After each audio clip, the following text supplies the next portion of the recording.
السلام عليكم ورحمة الله وبركاته. ازيكم حبايبي؟ عاملين ايه؟ يا رب تكونوا بخير وبأحسن حال. قبل ما نبدأ الفيديو نسمي الله ونصلي على النبي. اللهم صلي وسلم وبارك على سيدنا محمد. لو انت لسه جديدة معايا انزلي اشتركي في القناة وفعلي زر الجرس على الكل عشان يوصلك مني كل جديد انا بعمله. وبحب اشكر كل حبايبي اللي معايا واللي شرفوني جداد، كلكم على راسي من فوق والله العظيم. وكل حد بيكتب لي كلمة حلوة، كومنت حلو، يا رب يكون في حسن، يعني في ميزان حسناتكم كده، اللهم امين. النهارده طبعا بطريقه العيش اللي انا عملتها معاكم في الفيديو اللي فات اتطلبت مني، فقلت ايه هعملها معاكم. هعمل طريقه العجن وكده وال والعجينه بتبقى عامله ازاي معاكم، وده كله في الفيديو. كملي الفيديو للاخر. ولو ما اشتركتيش انزلي اشتركي بالكلمه الحمراء اللي تحت الفيديو، فضلا وليس امرا، تشجيعا منك ليا. يا رب كده يجعله في ميزان حسناتك. يلا بينا بقى نبدأ الفيديو. انا بوريكم الخميرة اللي انا وريتها لكم دي. الخميرة دي يا بنات انا جايباها مشترياها، سايبة من عند العطار، حلوة قوي قوي قوي، وهتشوفوا معايا ناشطة جدا، احسن كمان من المعلبة. كل حاجة اصلا دلوقتي اتضربت، يعني الحمد لله. بس هنا طبعا حطيت معلقة سكر، وحطيت انا معايا كيلو دقيق. الدقيق دوت دقيق عادي زيرو، اللي هو بنشتريه عادي بتاع المخبوزات العادية خالص. ولو انت عايزه تحوليه لدقيق بلدي هتحطي معلقه رده بس من اللي عندك، على الكيلو هتحطي معلقه رده. لكن انا الصراحه ما مش بحب ان انا احط عليه رده، بحب اجيبه واشتغل بيه زي ما هو كده، بنخله يا بنات وبروح ايه بادئه بيه. طبعا انا حطيت هنا ربع كوبايه ميه دافيه، عليها معلقه سكر، وعليها معلقه ونص خميره، علشان خاطر اختبر الخميره معايا. ما شاء الله اللهم بارك، الخميره طلعت معايا حلوه وزي الفل، مش محتاجه اي حاجه، ونشطه جدا وتمام. تمام كده تمام. يلا بقى بينا نعجن العجينه. هنا طبعا نزلت طبعا بالخميره على الدقيق على طول. انا حطيت على الدقيق رشه ملح، اللي هي السنه، يعني هي نص معلقه ملح كده على الكيلو الدقيق. حتى لو كتر منك حاجة بسيطة مش مشكلة، مش هيأثر معانا. بس انت طبعا عارفة ان دي سنة، رشة الملح دي سنة معانا. بس هبتدي انا معايا هنا دي مية دافية زي دمعة العين، وهبتدي ان انا اعجن معايا، احط مية واعجن، احط مية واعجن، لحد ما تشوفوا العجينة معايا بالسمك اللي انتوا هتشوفوه ده. سهلة جدا وبسيطة، وممكن والله العظيم ما تستصعبيش حاجة خالص على نفسك، كل حاجة سهلة. بس اهم حاجة قبل ما تبدأي سمي الله كده، واستعيني بالله باي حاجة انت بتعمليها. ربنا هيطلع، بصي هيحسن ما بين ايديكي، ربنا يحسن ما بين ايدينا يا رب كلنا. هنا معايا طبعا يا بنات انا عايزه اقول لكم ان انا جايبه كيلو الدقيق، انا لسه جايباه على حسب بقى المنطقه اللي انت فيها. انا جايبه كيلو الدقيق ب 16 جنيه. وانا معايا يعني انا بيعمل معايا، هتشوفوا هيعمل معايا كام رغيف. انا مبسوطه جدا باللي انا بعمله، عشان ده خير في البيت. ما تقوليش على فكره ده مش في ناس كتير دخلت لي في الكومنتات في الفيديو اللي فات بتاع العيش وكده، قالت لي ان هو مش مجزي خالص، وانت ممكن تشتريه جاهز، وانت على ايه والكلام دوت. والله العظيم انا عارفه ان انا ممكن اشتريه جاهز واريح نفسي واريح، يعني ارتاح من ده كله. لكن انا حابه ان انا اعمل الحاجه دي في البيت. اولا ده خير في البيت، وكلنا عارفين ان ريحه الخبيث دي حاجه بتبقى خير في البيت، وعلى الاقل ان هي حاجه نظيفه ومجزيه جدا.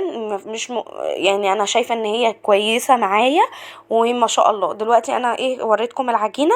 العجينه هتختبريها، هي هتكون بتلزق في ايدك شويه، هي لازم أن تكون بتلزق في ايدك. هتشديها كده يعني تتشد، تحس ان هي بتتمط معاكي كده العجينه زي ما انا ما وريتكم. لو اول ما مسكتيها وبتشدي لفوق اتقطعت، يبقى ايه لسه عايزه عجن تاني، هتفضلي تعجني. هنا بقى سبتها حوالي نص ساعه، خمرت. وبعد ما خمرت كانت بالحجم اللي انتوا شايفينه ده، مش هفضي منها خالص، زي ما هي كده. هبتدي ان انا اقطع قطعه قطعه. طبعا اللي انا حطيته في الصينيه دي الرد، عشان خاطر ما يلزقش في الصينيه. هتحطي الرده دي بتشتريها من عند اي عطار، قولي له عايزه رده خبيز ناعمه.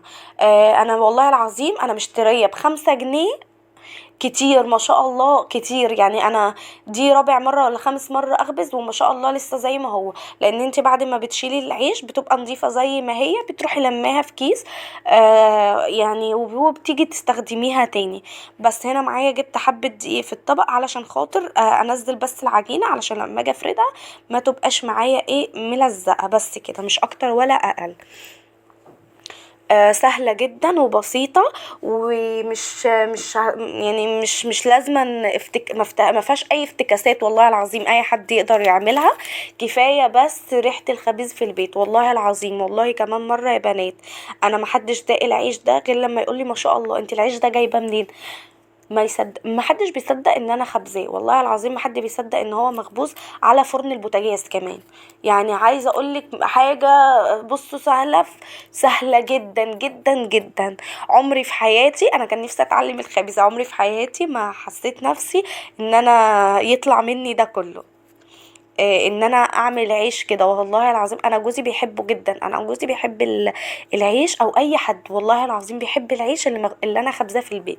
جربي كده، جربي في نص كيلو. يعني انا واحده من الناس، انا اللي خلاني اخبز لان انا ساعات عادي كاي بيت مصري، بطاقه التموين بتنزلي تشتري بيها عيش، لا لحقتي لا ما لحقتيش. ممكن ساعات بكون صاحيه متاخر فما بلحقش ان انا انزل اجيب. وساعات ببقى لسه جايبه طبعا، وبيخلص من عندي، فبس لازم أنا استنى يومين او 3 ايام عقبال ما اعمل عيش تاني. عقبال ما عقبال ما بروح اجيب تاني، فبضطر ان انا اخبز العيش. وكده، فما شاء الله يعني حاجه بتبقى خير في البيت. بس زي ما انت شايفه كده، كميه هتعمل معايا قد ايه. ده كيلو من الدقيق. ممكن تجربي في ربع كيلو. انا عملت كيلو علشان خاطر يقعد معايا كده يومين. هتقوليلي بيقعد معاكي يومين، هقولك طبعا بيقعد معايا يومين، علشان خاطر الرغيف ما شاء الله بيبقى حلو قوي. وحاجة كده، جربي في ربع كيلو يا حبيبة قلبي، وشوفي هيعمل معاكي قد ايه، وشوفي العجينة هتظبط معاكي. شوفي هتعرفي ان انت تتحكمي فيه ولا لا. وقوليلي برضو ولو في حاجة وقفت مثلا قدامك او عايزة تسألي على حاجة، ممكن تقوليلي في الكومنتات وكده، وانا هرد عليكي يا حبيبة قلبي. طبعا انا هنا قطعت الكمية كلها اللي معايا، طبعا ما كفتش، ففي نفس الطبق اللي انا عجنت فيه رشيت حبة ردة، وحطيت الباقي العيش فيها. بس هنا بقى هسيبه يرتاح معايا. على بصي على مهله، يعني يرتاح. وهتشوفي معايا الشكل اهم حاجه تغطيه. وهتشوفي برضو انت شايفين انا مقطعاه ازاي. هتشوفي برضو بعد ما يرتاح هيبقى عامل معاكي ازاي، علشان خاطر العجين معاكي يبقى حلو، ويبقى ما شاء الله. شايفه بقى انا هنا بقى العجينه بعد ما ارتاحت معايا وخدت راحتها خالص، وبقت بالشكل اللي انتوا شايفينه ده. هبدأ ان انا بقى بعد ما ارتاحت هبدأ ان انا دلوقتي اخبزه معاكم. حاجة سهلة جدا وبسيطة. اي نشابة عندك في البيت. وانا هنا عندي طبعا الرخامة بتاعتي غسلاها ومنضفاها وزي الفل. هبتدي ان انا هرش رشة ردة كده. اهم حاجة الردة اللي انتي هتجيبيها هتقولي له عايزة ردة ناعمة. انا والله العظيم انا جايبه ب5 جنيه ما شاء الله. قاعد معايا كميه حلوه قوي، كميه حلوه قوي، وقاعده معايا وخبزت بيها كذا مره ولسه عندي زي ما هي. بس هبتدي بقى ان انا ارش كده بقى على الرخامه حبه رد حلوين، وهبتدي ان انا افرد رغيف العيش. بس بصي على ما فيش، انا ما بضغطش عليه، علشان لو ضغطتي عليه او رققتيه هيبتدي ان هو مش هينفخ، يعني مش هينفخ معاكي بالشكل اللي انت هتشوفيه ده. اهم حاجة يكون معاكي بالسمك اللي انت شايفاه. والاحرف كلها يعني ترققيها بس مش قوي، بس على قد ما تقدري في النص. ما تضغطيش على ما تضغطيش. بصي انا بعمل ازاي حاجة يعني بالراحة، مش اللي هو كأني بعمل رقاق وكده. جربي ولو في ربع كيلو، وشوفي الدنيا هتبقى عاملة معاكي ازاي. بس انا لو هتلاحظي ان انا برقق الحروف. هنا طبعا معايا الصينيتين، مش هرش فيها ولا هدهنها باي حاجه، زي ما هي الصينيه، وهروح رافعه الرغيف حاطاه فيها. هولع البوتاجاز من فوق. اول ما احس ان الرغيف اتشمع معايا كده وشكل العجينه عملت بقليل صغننه كده، هبتدي ان انا احطه ايه في فرن البوتاجاز على الشوايه بس. هنا بقى الرغيف ما شاء الله اللهم بارك بدأ يعلى معايا بالشكل اللي انت شايفاه. على طول ايديكي كده بقى ايه شغاله. بصي ده عقبال ما تعملي عقبال ما ده يستوي تكوني انتي عملتي التاني وهتدخلي، وهكذا بقى. واهم حاجه تخلي بالك من الشوايه، ما تنساهوش خالص. بصوا هنا الرغيف التاني اهو بدأ ان هو يعمل معايا ويغير ويعمل بقى لي يعني كده بابلز صغيره. وما شاء الله اللهم بارك، انت شايفة العيش عامل ازاي، هو بيتكلم عن نفسه. بس كده. وكان عايزة اقولك ان انت ممكن انت شايفة بقى الطراوة بتاعته.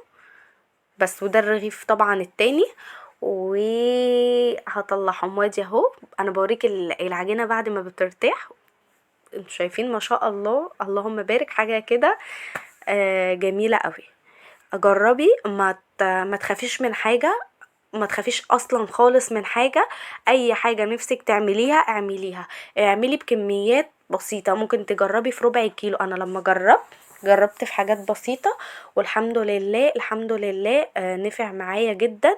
وانا عايزه اقولك اليوم اللي انا عملته فيه، انا اليوم ده والله العظيم انا كنت صاحي من النوم ما عنديش ولا لقمة عيش في البيت.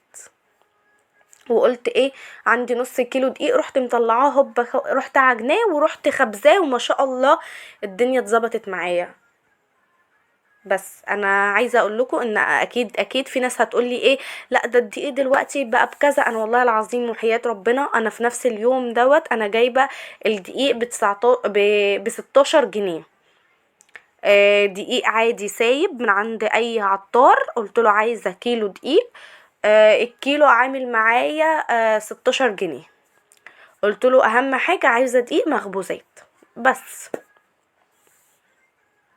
شايفين انا هنا بقى كنت حطيت الرغيف. وطبعا انا لو مثلا اتاخرت بروح قافله البوتاجاز علشان خاطر ايه ما يستهلكش معايا غاز. اصلا الرغيف ما بياخدش دقيقه وبتلاقيه عالي عالي معاكي ما شاء الله زي ما انتوا شايفين اللهم بارك. حاجه كده جميله قوي. بس فزي يعني ما تسيبيش البوتاجاز بتاعك شغال. لو انت اتاخرتي مثلا في رغيف او حاجه اقفليه، وبعد ما تخلصي تروحي مولعاه على طول. بس كده. عينيكي تبقى معاه علشان خاطر الشوايه بترفعها على طول. هنا بقى كنت خلاص ده اخر رغيف معايا طلع من الفرن. ودي الكميه اللي عملها معايا كيلو الدقيق. زي ما انتوا شايفين الرغيف حلو وكبير، والله العظيم الرغيف حلو كبير ما شاء الله. وحجمه حلو وزي الفل. زي ما انت شايفة كده. وهفتحه معاكم برضو من جوه علشان خاطر تشوفوه. مفتوح معايا وزي الفل. لو انت بتعملي سندوتشات للاولاد وهي رايحه المدارس، حاجه كده حلوه قوي وتفتح النفس. لو الفيديو عجبكم ما تنسونش في اللايك والسبسكرايب وتفعيل زر الجرس على الكل عشان يوصلك مني كل جديد. اشوفكم في رعايه الله. وبشكر كل حبايبي اللي بيكتبوا لي كومنت حلو، وكل اللي هيشتركوا في القناه ربنا كده يجعله في ميزان حسناتكم. اشوفكم على خير.